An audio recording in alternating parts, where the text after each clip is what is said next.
Welcome to கலாஸ் கறிவேல். எல்லோரும் நல்லா இருக்கீங்களா? இன்றைக்கி நான் அருமையான ரெசிபியுமா வந்திருக்கேன். அது என்ன, முருங்கைக்கீரையும் பருப்பு சேர்த்து தான். நல்ல ஒரு ரெசிபி அது. என்னென்னா ஹெல்த்துக்கு ரொம்ப நல்லது முருங்கைக்கீரைங்கிறது. அதே மாதிரி பருப்புலேயும் நிறைய ப்ரோட்டீன்லாம் இருக்குது. முருங்கைக்கீரை நிறைய சத்து இருக்குது. இந்த மாதிரி ஒரு டிஷ்ஷெல்லாம் வச்சு சாப்பிட்டிங்கன்னா உடம்புக்கு ரொம்ப நல்லது. அப்போ அது சீக்கிரமாக பண்ணிடலாம், டைமே ஆகாது. நான் ரொம்ப சிம்பிளான மெத்தடில் தான் குக்கரில் வச்சு தான் பண்ணியிருக்கிறேன்.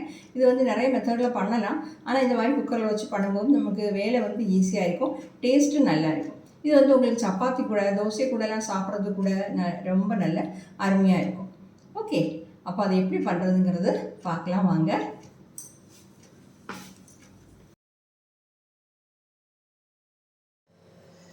இப்போ இன்றைக்கி நாம் அந்த முருங்கைக்கீரையும் பருப்பு சேர்த்து இந்த கூட்டு பண்ணுறதுக்காக ஒரு தக்காளி இந்த மாதிரி கட் பண்ணி வச்சுருக்கிறேன், ஒரு பெரிய வெங்காயம், 2 பச்சை மிளகாய், ஒரு 7 பல் பூண்டு இந்த மாதிரி எடுத்து வச்சுருக்கிறேன்.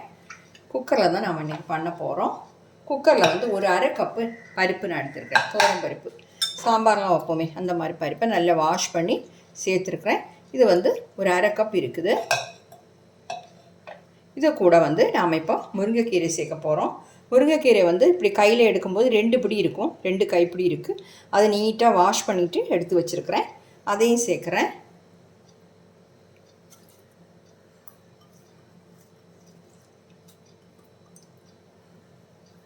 இதையும் சேர்த்துட்டேன். இனி நாம் இதில் எடுத்து வச்சுருக்கக்கூடிய வெங்காயம், தக்காளி அது எல்லாமே சேர்த்துடலாம். பாருங்கள், இந்த வெங்காயத்தை சேர்த்துடலாம். பச்சை மிளகாய், பூண்டு, தக்காளி எல்லாத்தையுமே சேர்த்தாச்சு. கூட நாம் இப்போ மஞ்சத்தூள் சேர்க்கணும். மஞ்சத்தூள் ஒரு அரை டீஸ்பூன் சேர்த்துக்கலாம். இது மாதிரி நான் காஷ்மீரி சில்லி பவுடர் தான் சேர்க்குறேன். அது ஒரு 2 டீஸ்பூன் சேர்க்குறேன். 2 பச்சை மிளகாய் நாம் சேர்த்துருக்குறோம். இது கூட நான் அரை டீஸ்பூன் சீரகத்தூள் சேர்க்குறேன். கூட 1 டீஸ்பூன் தனியாத்தூள் சேர்க்குறேன், 1 டீஸ்பூன். அப்புறம் கரம் மசாலா பவுடர் ஒரு அரை டீஸ்பூன் சேர்த்துக்கலாம். இந்த பவுடர்லாம் ஜாஸ்தி ஆகிட வேண்டாம். இது கூட கொஞ்சம் உப்பு சேர்த்துடலாம். சேர்த்துட்டு கொஞ்சம் தண்ணி சேர்க்கணும். தண்ணி சேர்த்து எல்லாத்தையுமா கிளறிப்போம். பருப்பு, முருங்கைக்கீரை, வெங்காயம், தக்காளி, நம்ம போட்ட இந்த மசாலா எல்லாமே சேர்த்து நல்லா கிளறிக்கோங்க. நான் இப்போ இதில் ஒரு 2 கப்பு தண்ணி, 2 கப்பு 2.25 கப்பு தண்ணி வரைக்கும் சேர்த்துருக்குறேன். குக்கரை மூடி போட்டு மூடிடலாம். நான் கேஸ் ஆன் பண்ணி வச்சுருக்கிறேன். மீடியம் ஃப்ளேமில் ஒரு 4 விசில் வரட்டும். பாருங்க, 4 விசில் ஸ்டீம் எல்லாம் போயிடுச்சு. இப்போ பார்க்கலாம். பார்த்தீங்களா, நம்ம சேர்த்த தண்ணி கரெக்டாக இருக்குது.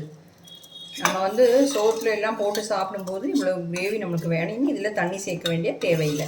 கீரை எல்லாமே நல்லா வெந்துருச்சு, பருப்பும் நல்லா வெந்துருச்சு. சால்ட்டு செக் பண்ணிப்போம். நீ இது கொதிக்க வைக்கணும், தண்ணி சேர்க்கணும் அப்படி எதுவுமே இல்லை. இல்லை, நீங்கள் வேக வைக்கும்போது ரொம்ப கெட்டியாக இருந்ததுன்னா நீங்கள் கொஞ்சம் சூடு தண்ணி சேர்த்து கொதிக்க வச்சு எடுத்துக்கோங்க. இப்போ இதுக்கு அது தேவையில்லை. சால்ட் செக் பண்ணிக்கலாம்.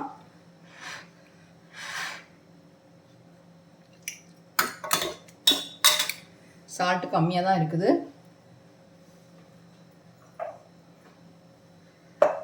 காரம் கரெக்டாக இருக்குது. உங்கள் காரத்துக்கு ஏற்றாப்புல நீங்கள் காரம் சேர்த்துக்கோங்க.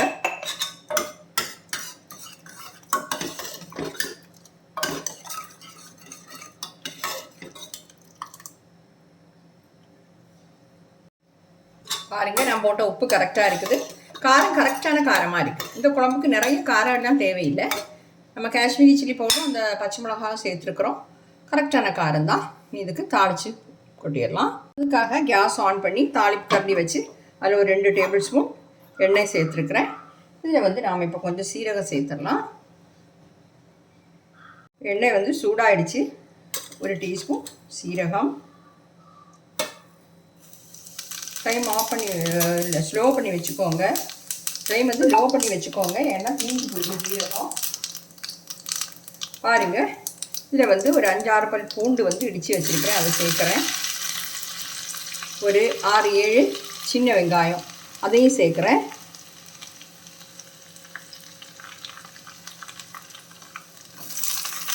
அப்புறம் கொஞ்சமாக கறிவேப்பிலை அதையும் சேர்த்துட்டேன். பூண்டு வந்து நல்ல கலர் மாதிரி வதங்கி வரணும்.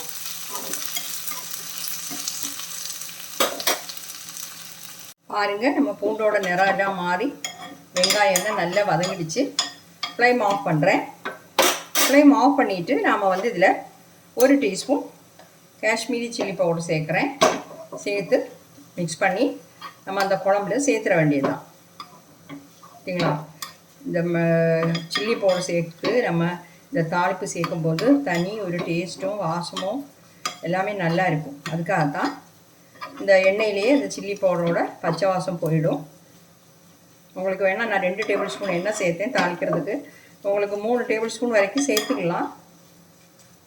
இதை வந்து நம்ம இப்போ அந்த குழம்புல சேர்த்துடலாம். சேர்த்துட்றேன்.